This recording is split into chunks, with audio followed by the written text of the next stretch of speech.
সেদিন হঠাৎ চলে গেছিলাম মিষ্টি আবে রাজারহাটে, গেলাম হিন্দুস্তান সুইটসে, দেখি তা ওদের নিজস্ব তৈরি পাউরুটি 50 টাকা 40 টাকা।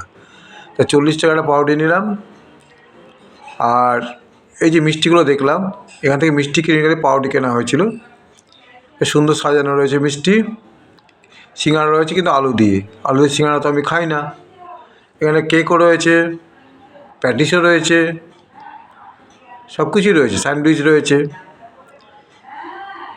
এই সাজানো মিষ্টিগুলো এবার চলে গেলাম মধুবাবুর দোকানে। এখানে বাবুর মিষ্টির দোকানে 3 রকম সালসাস, 100 টাকা, 150 টাকা, 200 টাকা, আর হচ্ছে নিচেরটা 1300 টাকা। 3 রকমের তালসাস রয়েছে।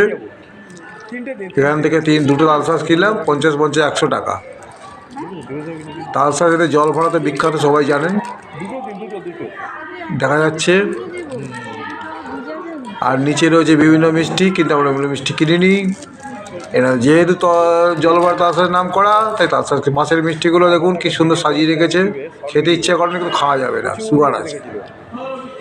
তো এবার মিষ্টিগুলো দেখে দেখে চোখের দেখা দেখে নিলাম। তারপর যাব পাশের দোকানে, উনি এখন মিষ্টি দিচ্ছেন।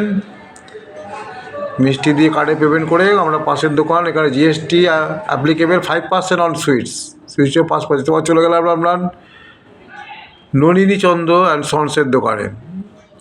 এখানেও বিভিন্ন রকম মিষ্টি, রসগোল্লার 15টা রসগোল্লা 300 টাকা।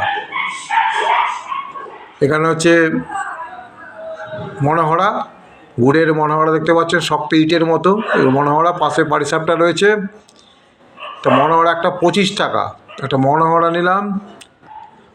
আর এই যে মনোহরা নিলাম একটা, আর গুড়ের সন্দেশ রসগোল্লা